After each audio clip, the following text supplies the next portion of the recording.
Good morning, everyone, and welcome. I'm Sarah Cott, SVP of Programming at The Hill. Thank you to everyone joining us online and in the room for our event, the 20% Small Business Tax Deduction, Why It Matters and What's Next. I'd like to thank our sponsors, the National Federation of Independent Businesses, for their support of this discussion. Small businesses are one of the bedrocks of the U.S. economy, employing nearly half of the American workforce and representing over 40% of the country's GDP. Challenges like inflation and high supply costs have plagued small businesses for years. And now, an important small business tax provision is set to expire next year. Created as part of the 2017 Tax Cuts and Jobs Act, or the TCJA, the 20% small business tax deduction allows small business owners to deduct up to 20% of their business income. The TCJA made corporate tax cuts permanent, but the 20% small business tax deduction is set to expire at the end of the year. What would this tax hike mean for small businesses across the country? What will the economic fallout be if it expires? And what else should be done to help America's 33 million small businesses? Before we get underway, a few housekeeping rules. If you're with us here in the room, please turn your cell phones to silent for the duration of the program, but please join our conversation online. You can follow us on Facebook, X, and Instagram at The Hill Events using the hashtag HillEconomy. And with that, I am delighted to begin the program with our first interview, a bipartisan one.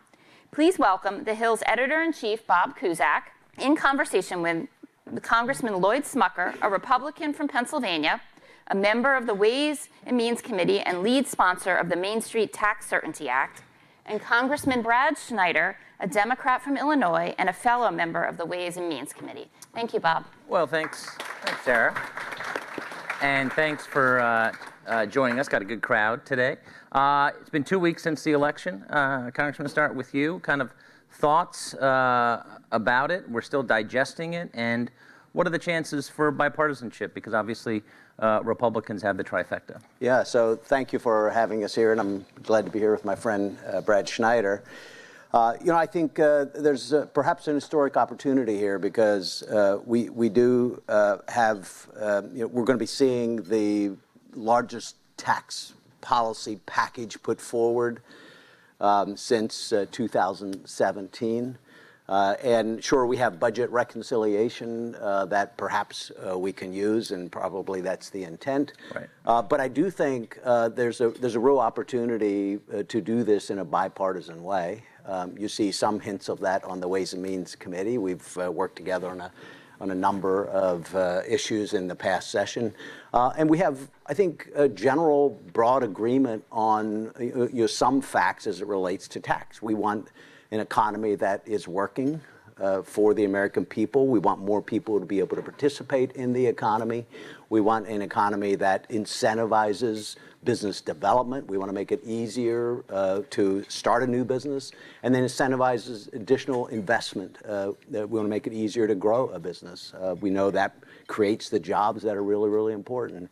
And so I think, I know Brad and I, there's a lot of things that we agree on. And I hope as we work through this, that we are able to agree on key provisions of our policy. We know that if we do this together in a bipartisan way, it's going to have a lasting hold and a lasting effect. And so, again, we'll probably be doing this through reconciliation, but hopefully we can agree on many broad provisions.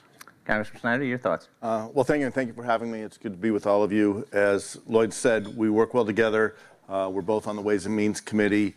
We both are on the third floor of Cannon. Our offices are, in fact, next to each other. And so it's a good relationship. Lloyd, I'll start where Lloyd finished, is if we do it the right way, if we do it in a bipartisan way, it's more likely that what we do will stand the test of time. And if we do it the wrong way, and I would argue that reconciliation, at least starting down the path of reconciliation, is a step off the wrong foot. I'll put it that way. And we are where we are in 2025, revisiting the 2017 tax bill, because it wasn't bipartisan. We didn't have the deliberations and discussions and the work to try to make sure we smooth out the wrinkles. And we are where we are in this conversation about how do we help small businesses, because in 2017, small businesses were more of an afterthought than a focus. And we need to focus on small businesses. They are the heartbeat of our communities. I don't care if it's a rural community or a large urban community. If you walk down Main Street, on either of those communities, what you're going to see are small businesses, people who are trying to make a living, provide for their families, and improve their communities. And if we can do more, whether it is giving them stability in tax policy, stability in regulatory policy, making it easier for them to start their business, to run their business, to hire people, train people, develop them, and spin off more businesses as they do that, the better we do that, the better we grow our economy. So my hope, and I said this 8 years ago when Kevin Brady was chair of Ways and Means, and we were not on Ways and Means, but I said to Kevin, let's talk. I'm gettable. As a Democrat, there are things that we agree on, and I'll say the same thing now. There are things I know, working so closely with Lloyd, there are things that we agree on, in particular when it comes to helping small businesses. Let's try to work together to create a bill that can actually not last 8 years and have to revisit this again, but can last a generation and give those businesses the stability and predictability they need. Congressman Smucker, let's talk about your legislation. It's bipartisan, 192 co-sponsors, the Main Street Tax Certainty Act. Can you talk a little bit about it and how its path will be? Obviously, everyone in this room is going to be very busy in 2025 with this massive tax bill. But how does it fit into the conversation, and what do you see the prospects of it are? Because even though the tax cuts were passed in a partisan way, just like the Affordable Care Act was through reconciliation, there are some bipartisan ideas within it, like economic opportunities and opportunity zones. Sure. Well, let's go back to Tax Cuts and Jobs Act. And what we wanted, one of the key goals of the Tax Cuts and Jobs Act was to allow our large corporations to compete across the world. And at that time, at 39%, our corporate rate was a lot higher than most other countries around the world. And we had seen a lot of inversions where corporations were moving their headquarters overseas and taking jobs and tax dollars with that. And so bringing down the rate was an important proponent of the Tax Cuts and Jobs Act, which worked. Mm-hmm. Billions of dollars, probably trillions of dollars reinvested back into the economy here, jobs created here. But then that put us in a position of ensuring that our Main Street businesses, and I think Brad described them very, very well. These are the businesses that are the cornerstone of our communities, and they employ most of our workers, create most of our jobs.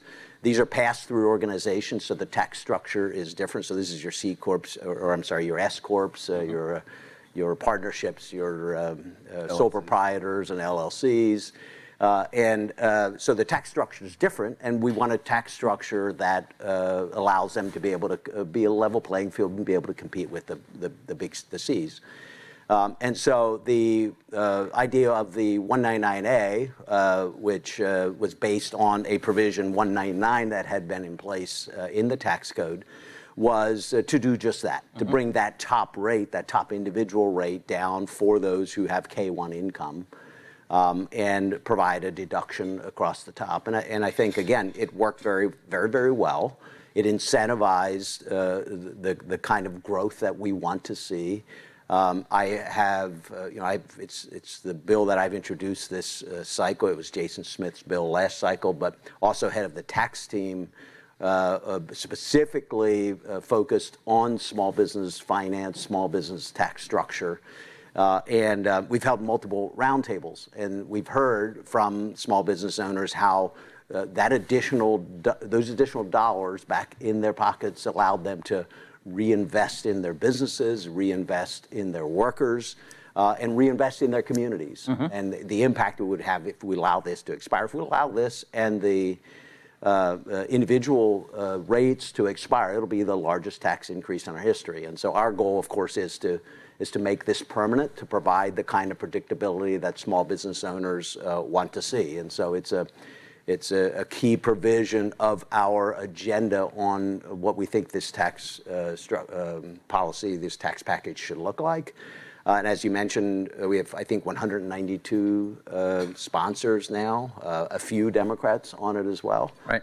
Hopefully Brad will join us soon, but That's my next question. That's to be seen. But so there's some bipartisan support for the idea because people see and they hear from their businesses. They see the impact of these businesses on their communities. The health of these businesses is critical to the health of our communities, and they're hearing from their business owners. Well, Congressman Schneider, there are 2 Democrats on it, but you are not a formal co-sponsor. Are you gettable on this? I'm gettable on just about any bill. I think it's more the principle. What are we trying to accomplish? And I think the key is understanding that there is a difference, as Lloyd talked about, between large businesses, C corporations, multinationals, and small businesses, whether they're family-owned or privately owned, whatever the case may be. A pass-through entity, for the most part, is going to be very different than what you're seeing in the multinationals.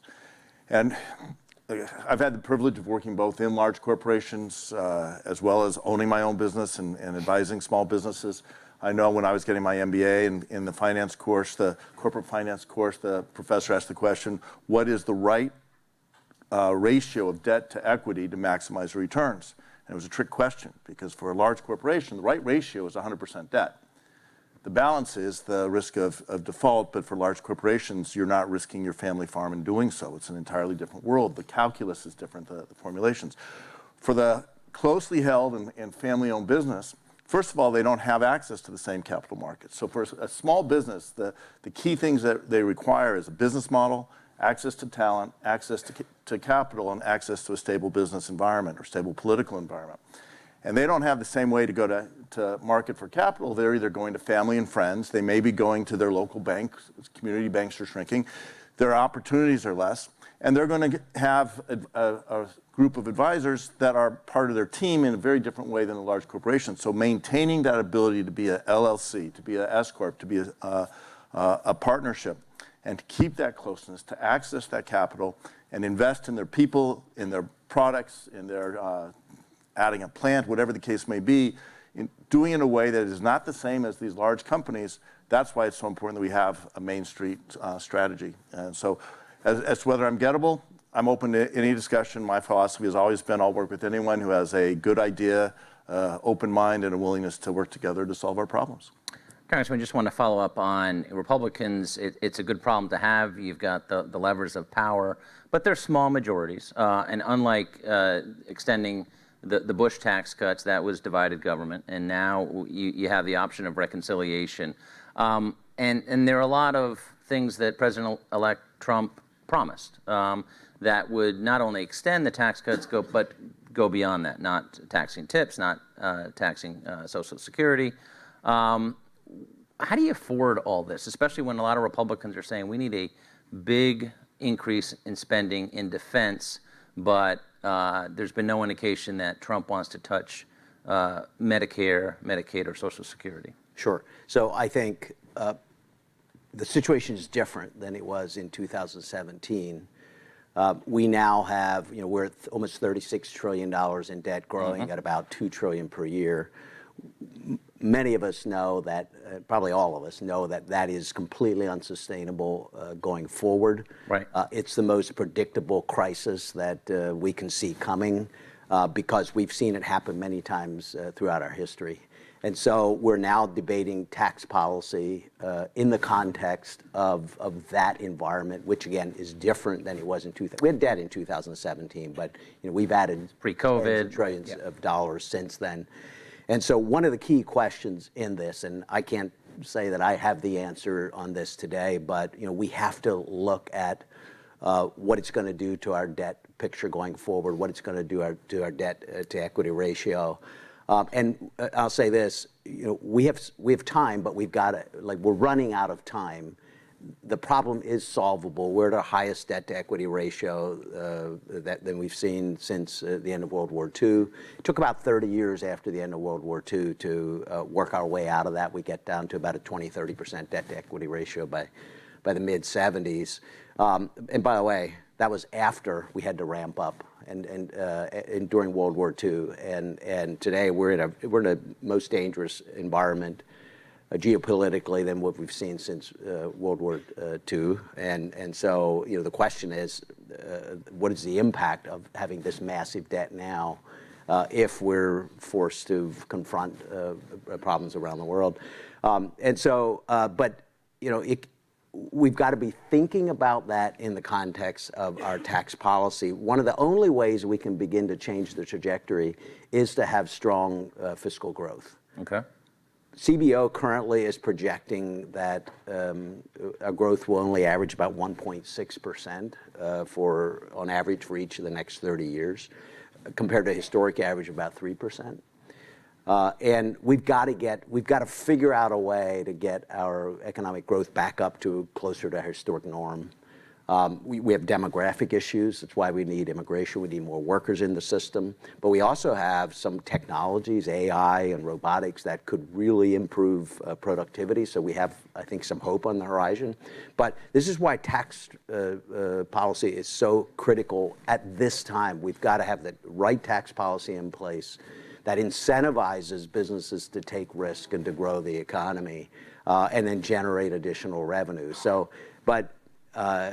Back to your original question, there's a larger framework here that I think I can speak for many Republicans on the Ways and Means Committee that we're going to be thinking about, and we want to ensure that we're changing our fiscal trajectory going forward, not adding to the debt burden that exists today. Congressman Schneider, what do you think? I agree with Lloyd. I'm very concerned about our debt. It may be appropriate that I'm sitting to the right of Lloyd on this issue. To their left. It's all on how you look at it, right? It's all how you look at it. But, and I may have primed Lloyd when I was talking about debt to equity, but our debt to GDP we're approaching 100%, and it's going to continue to grow beyond the size of our GDP. But the difference between coming out of World War II, where we were the only literally standing power, where we didn't have massive trade deficits, where we didn't have near peers in technologies and other industries. We had a population that was growing. We had productivity gains that were leading to new ideas and new developments. I don't see a path to go from 1-2% growth, and maybe we can get up to 3%, but we're not going to be at the 5-6% growth. We're also talking about a larger economy. It gets harder. We are spending more on debt service today than any other line in our discretionary budget, more than on defense, more than all other discretionary spending. And that number is only expected to grow. And I usually do this in high schools, and it's easier to do in DC, but I'll try to use the analogy here. If $1 million was represented by a football field, all right, and we just added football field to football field, $1 billion would be about the distance from the Commander Stadium to the Ravens Stadium. But $1 trillion goes around the earth 2.25 times. Okay, pause to think about that as we sit with $36 trillion debt, and the CBO is projecting $50 trillion debt within a decade. Now, I was talking before about what do small businesses need? Access to talent, access to capital. If our economy isn't growing, if our government and government spending is squeezing out the access to capital for small businesses, we're not bringing in immigrants into this nation who have the skills we need to grow our businesses, to start our businesses, then we are hampering ourselves in the ability to tackle the challenges we face. Our national debt is one of our greatest risks we face as a country. And Lloyd was talking about the other threats we face. At the end of World War II, we were the dominant power. As we head into 2025, we are facing threats from China, from Russia, from Iran, from Korea. And all of them are challenging us economically and militarily. So tackling our debt and how we do it with our debt policy, our tax policy, becomes of paramount importance. And I'll go back to what I said in the beginning. We can go down a partisan path, and I said this when I thought the Democrats were going to take the majority. It would have been wrong to do for the Democrats. I think it's equally wrong to do for the Republicans. We have to find a bipartisan way to responsibly fund our government, decide where it is we want to invest, and make sure we secure our children's future and our community's growth and strength. We just have a minute left. I want to get 30 seconds each. What does your crystal ball say? I would think that maybe enjoy Christmas this year, but next year is going to be pretty rough because these things come down to the wire. Do you think that it's going to be done at the last second, or do you think that possibly some type of extension with add-ons could be done earlier next year? Let me go first. Yes, okay. I'm going to let you close. I think if you let Lloyd and me sit down and do our work together, if you let us roll up our sleeves, we can just bang on the door next to each other. And if you let the other members, and it's the majority who think like we do, that we won't get everything we want, but we're willing to work together and try to move forward together, we can be done by Thanksgiving. Forget about New Year's. If it is going to be a four corners, dig in, everyone fight, and your victory is my defeat, win-lose rather than win-win, we're going to be having Christmas dinner here. Give you the last word. So I think Trump feels he has a mandate. You know, he won the popular vote as well as with 312 electoral votes. He's going to want to move quickly. And I agree completely with Brad. I wish that we could. I hope that we continue to work together. We've worked together on a number of issues, but frankly, the path is probably a reconciliation bill, and that probably gets done by April or May. April or May. I would think. I would guess. I could be completely wrong on that, but I just think there's a lot of work being done. We've already done a lot of work in the event that we were given the opportunity to have the majority. We are, people are digging in right now. We're going to continue to do that. We want to be ready to go by the time the president takes office on January 20th, and we'll be moving quickly down the path. Okay, we shall see with that prediction. Please thank our two lawmakers for joining us this morning.